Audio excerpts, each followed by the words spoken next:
खाने में मस्त। तो मम्मी को बगल में पड़ोसन थी, उसके यहाँ जाना था, मिठाई बनाई, बर्फी बनाई और रख दी प्लेट में आराम से अलमारी में। और जैसे ही अलमारी में रखी तो बोले बेटा इधर आ गुड्डू। बोले क्या है मम्मी? बोले सुन अलमारी मत खोलना। बोले क्यों मम्मी? बोले इसमें बाबा बैठा है तुझे खा जाएगा। बोले ठीक मम्मी नहीं खोलूंगा।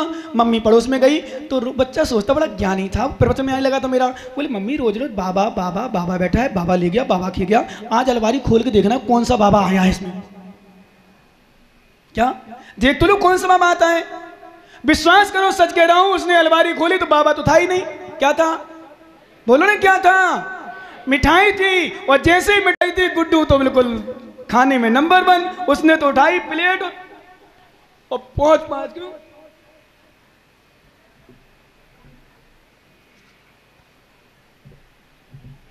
कंप्लीट। मम्मी थोड़ी देर बाद आई, पापा उसके एसएमएस से आ गए सर्विस से, जहाँ सर्विस करते हैं। और जैसे ही आए वापस तो मम्मी ने भोजन परासा, रोटी परोसी। तो मीठा तो आते थे, मीठा पर बर्फी बनी हो तो पहले नंबर देते हैं, क्यों भाई देते कि नहीं? बर्फी बनी हो तो बर्फी देना ही देना है। और जैसे ही खोली प्लेट बिल्कुल खाली। बोले बेटा गुड्डू थे ना? बोले क्या है मम्मी? बोले तूने अलमारी खोली थी क्या? बोले नहीं। बोले तूने मिठाई नहीं खाई? बोले नहीं। बोले फिर मिठाई कौन खाया, घर में कौन आया? बोले मम्मी मुझे याद आया जब आप जा रही थी ना पड़ोसन के यहाँ तो आपने कहा था कि बाबा बैठा है, वो बाबा खा गया। समझ लो ना, हंस तो ले।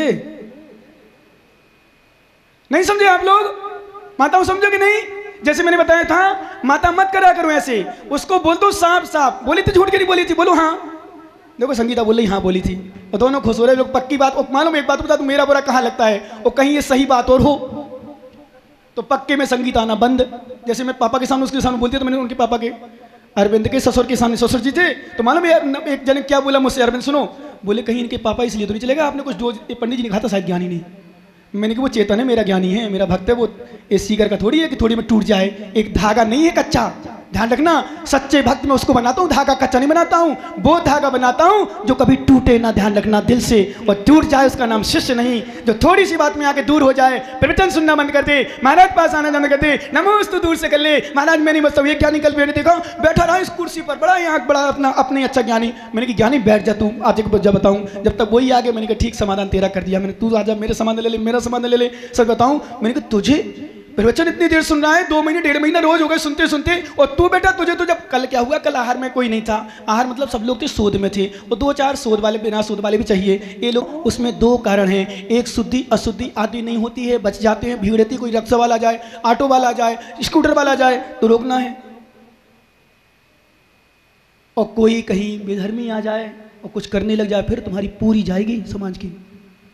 दूसरा कारण। और तीसरी पढ़ा अभी देखो, जब ये पूरे जितने बाहर के 90% उसमें से चाहे महिला हो चाहे पुरुष यहाँ से पूजन करके विसर्जन करके सभी लोग आहार देने जाते हैं, तो 50 लोग जब चलते हैं विश्वास मानो सीकर की तो वैसी प्रभावना होती है।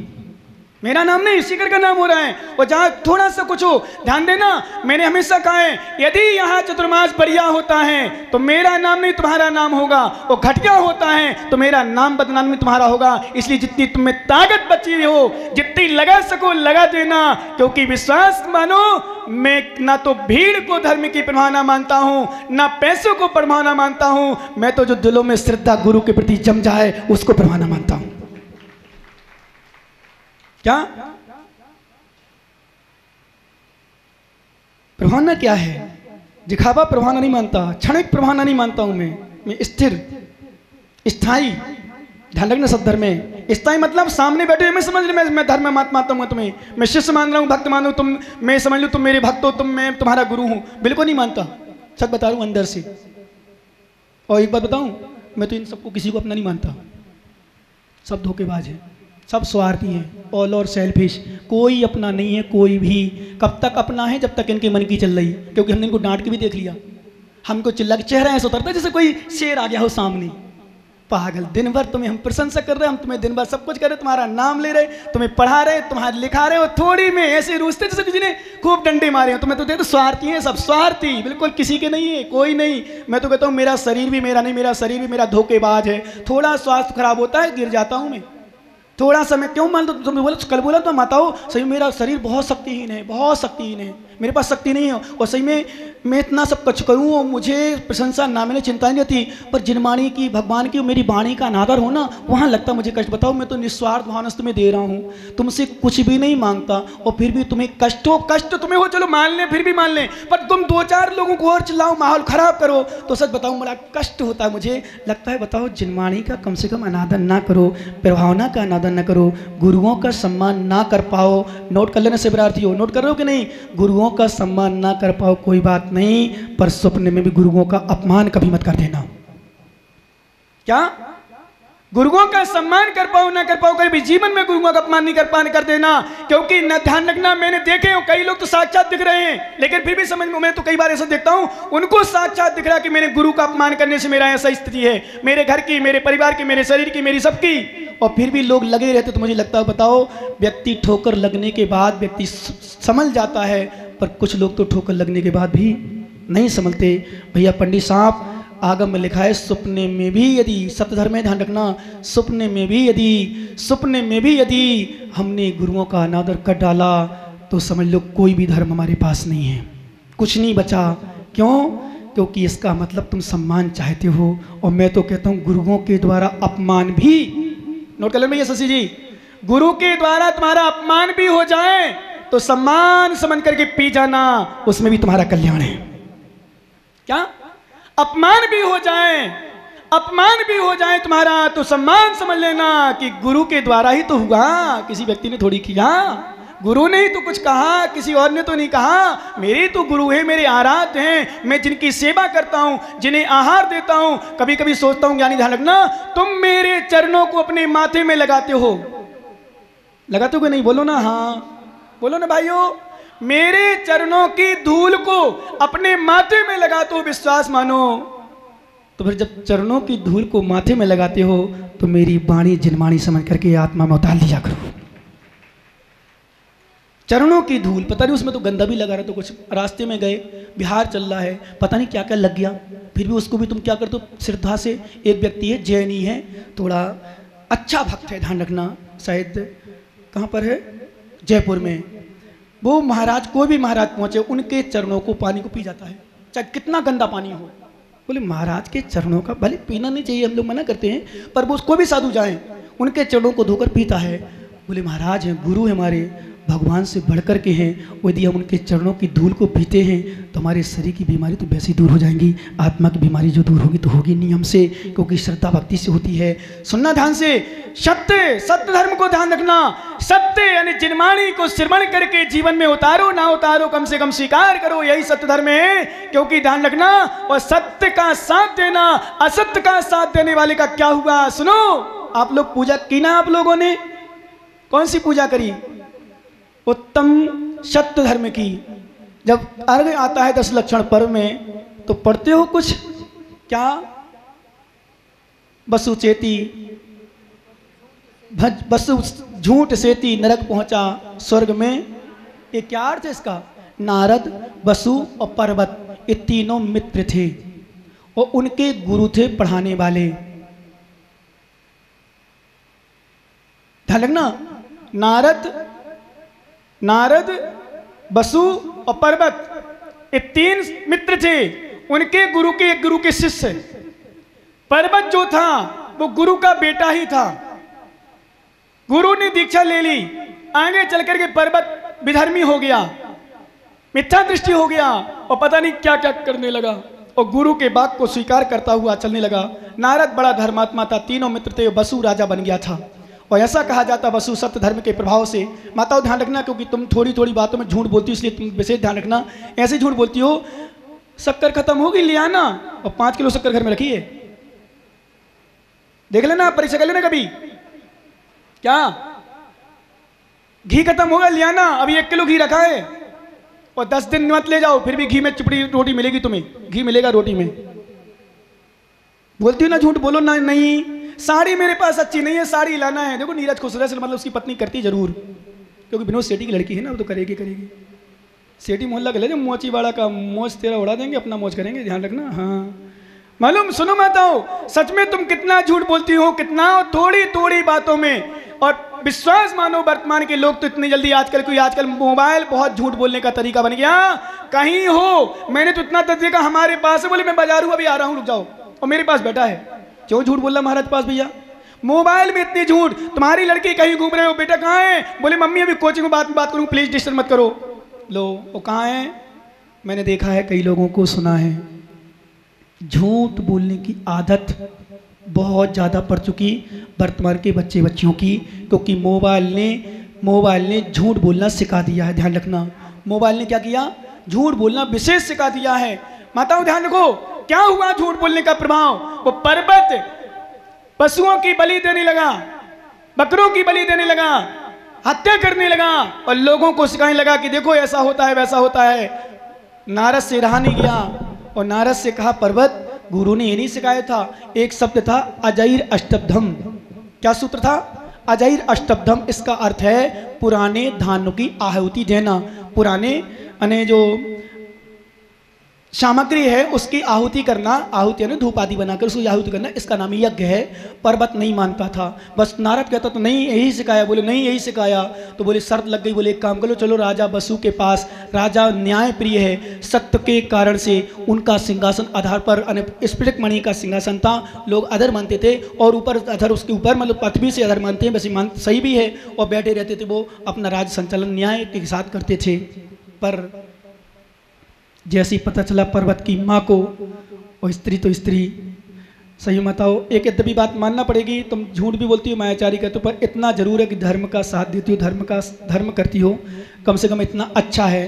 क्योंकि सबसे ज़्यादा धर्म यदि देखा जाए वास्तव में, कई बार एक साथ बात सच भी है, मैंने अनुभव भी की, ये लोग तो फिर भी पूजा करते नाटक कर लेते हैं, प्रवचन सुनते तो नाटक कर लेते हैं, पर विश्वास मानो इतना ये प्रवचन सुन रहे हैं ना, कम से कम इनके प्रति कितनी बुराई भी करते रहते हैं, इनको गलत भी कहते रहते हैं, पर ये बुराई नहीं कर सकती हमारी। अब कोई एक आध निकल आए मेरे लिए तो बात अलग है, पर इसलिए मेरा आशीर्वाद है कम से कम स्वीकार गुरु की बात को करते हो। वो ये इतने खतरनाक है, सामने बैठे हंस रहे हैं, प्रसन्न हो रहे हैं, और थोड़ी इनके विपरीत कह दो बाहर मचा डालेंगे हल्ला।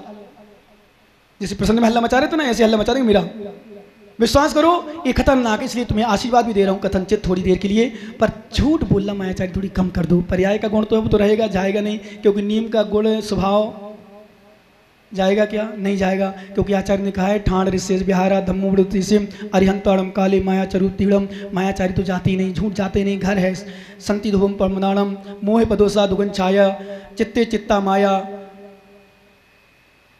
सब्बण इच्छिड़म। ध्यान रखना, आचार्य महाराज कुंद कुंद स्वामी ने प्रवचन सार्ज में दिया है कि स्त्रियों की मायाचारी केवली भगवान जैसे है स्वभाव से, केवली भगवान को सोचना नहीं पड़ता कहाँ से कहाँ क्या है।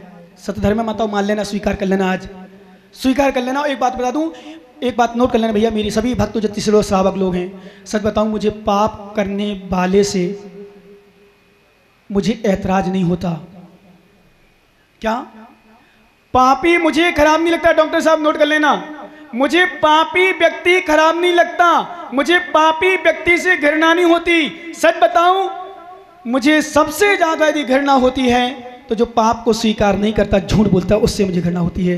झूठ बोलने वाला सबसे बड़ा पापी होता है, और जो सत्य बोलता है, ध्यान रखना।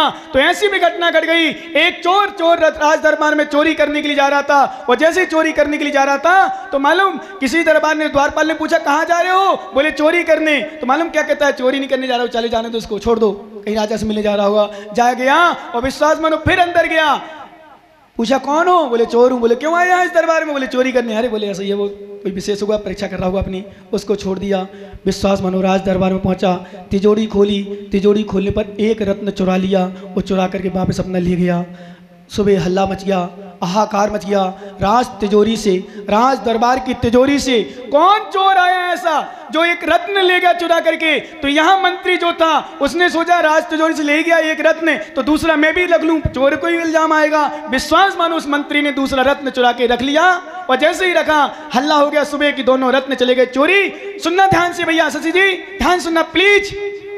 कैसे कैसे हम झूठी बोलते हैं, कैसे कैसे क्या कर लेते हैं लोग में जीवन में, और क्या क्या कर डालते हो। कई बार तो विश्वास मानो हम लोगों के पास भी लोग झूठ बोल जाते हैं। कई बार कहीं विषय होता है, कोई विषय कहीं जोड़ देता है, कहो स्वयं का विषय दूसरे पर मार देता है, कहीं किसी का विषय किसी पर कर देता है। हम लोग बड़ी वो आती कि भैया करुणा कर, कम से कम दूसरों पर, अपने पर नहीं हो, गुरु पर क्यों झूठ बोलता है। गुरु चरणों में जा करके, भगवान के दरबार पे, गुरु दरबार में कभी झूठ नहीं बोलना चाहिए, क्योंकि संसार में तो तुम बोलते ही हो, व्यापार में बोलते ही हो, व्यापार में बोलते हो, तुम्हारा चल जाएगा।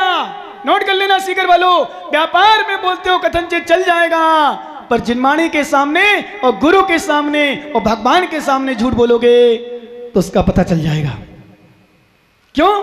क्योंकि झूठ बोल करके काम हो सकता है पर कल्याण नहीं हो सकता। नोट कर लेना, झूठ बोल करके संसार का शिवरार्थी, तुम लोग नोट कर रहे हो कि नहीं? एक एक कोटेशन मेरा नोट करना, मेरे जाने के बाद तुम्हें याद आएगी, विश्वास करो याद आएंगे एक एक शब्द। महाराज ने क्या सुनाया था, क्या बताया था, एक एक शब्द।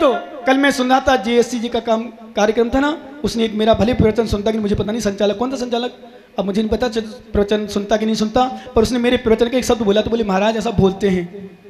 उसने शब्द दिया था संचालक ने, कौन था मुझे नहीं पता, पर उसने कहा था महाराज ऐसा बोलते हैं। कोई विषय था कि देखो महाराज कहते हैं कुछ, मैं भूल गया, मैं सोच रहा था याद करूं पर भूल ही गया, क्या करूं, है ना। बहुत अच्छा शब्द बोला था।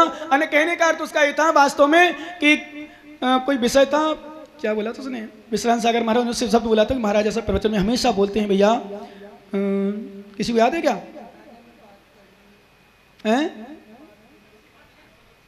हाँ, अच्छी माने कोई अच्छी बात लगे उसको सुधार लो, बुरी लगे उसको छोड़ दो, ऐसा कुछ कहा था उसने। पर मेरे आवाज आ रही थी, मैं समझ रहा था पहचानता नहीं हूँ, इसका मतलब वो सुनता है कहीं ना कहीं। और बहुत सारे लोग सही में, कुछ तो यहाँ बैठ के सुनते हैं मेरे प्रवचन, कुछ ऑफिस में बैठ के सुनते हैं, और कई लोगों के माइक बाहर लगे तो वहाँ भी आवाज़ जाती है, कुछ घरों में सुनते हैं, और कुछ लोग तो एक दूसरे सुन लेते, और कुछ पति तो माताओं सुन लेते। बताओ महाराज ने क्या कहा, ऐसे भी हैं, कुछ पतियों से पत्नियों सुन लेते, अच्छी बात भी बुरी बात। कुछ ऐसे होते जिनको बुराई देखना हो तो बुराई पूछते हैं, क्यों महाराज ने आज कौन सी बात कह दी, क्या बात होगी बता, तो कुछ हो बता, तो बता दे, तो तू सही बता देती हो, कहीं बता दिया, कहीं डिस्टर्ब वाला हो तो वह डिस्टर्ब कर देता है। सुना वहां प्रवचन, तुमने 2 की सुनाई, 4 सुना दी, 4 की सुनाई 6 सुना दी, और मालूम चला विषय का विषयांतर चला गया, सो वो डिस्टर्ब हो जाता बेचारा। जो सुन नहीं रहा हो तो वो और भावना नहीं बने। तुम तो घर में जाओ, अपने पतियों से कहो आज महाराज ने इतना अच्छा प्रवचन सुनाया, भले घटिया भी सुनाया हो, धर्म में झूठ बोलना पाप नहीं है। आज क्या प्रवचन सुनाए महाराज ने, कल्याण की बात करी, आज महाराज ने झूठ बोलने का त्याग कराया, आज महाराज ने संयम की बात करी, आज महाराज ने आलू प्याज त्याग की बात करी। और हे पति देव, आज महाराज ने कहा कि जो धर्म नहीं करता, पैसा खूब कमा ले, जो झूठ बोलता है, अत्याचार अनाचार करता है, वो इस कुल को लजा रहा है, अपनी पर्याय को बर्बाद कर रहा है। 2-5 मिनट अपनी पतियों को प्रवचन सुना दिया करो माताओं, ऐसे सुनाओ, चल जाएगा तुम्हारा। विश्वास मानो तो सुनते हैं, तो वो सुनाया उसने। पर मैं कह रहा हूं, मालूम क्या कहाँ था वो, राज दरबार में चोरी करके ले गया, तो चोरी हाहाकार मचा। जब हाहाकार मचा तो मालूम क्या हुआ, क्या हुआ, क्या हुआ मालूम? बोले चोर को पता किया जाए। ढूंढते ढूंढते ढूंढते आखिर में मंत्रियों ने सोचा कहीं वास्तव में वही चोर तो नहीं, तो जो राय तुम आया था, पहचान गए, पकड़ के आए, राज दरबार में खड़ा गया। क्यों ज्ञानी चोरी, तू चोर है? हाँ साहब चोर हूं।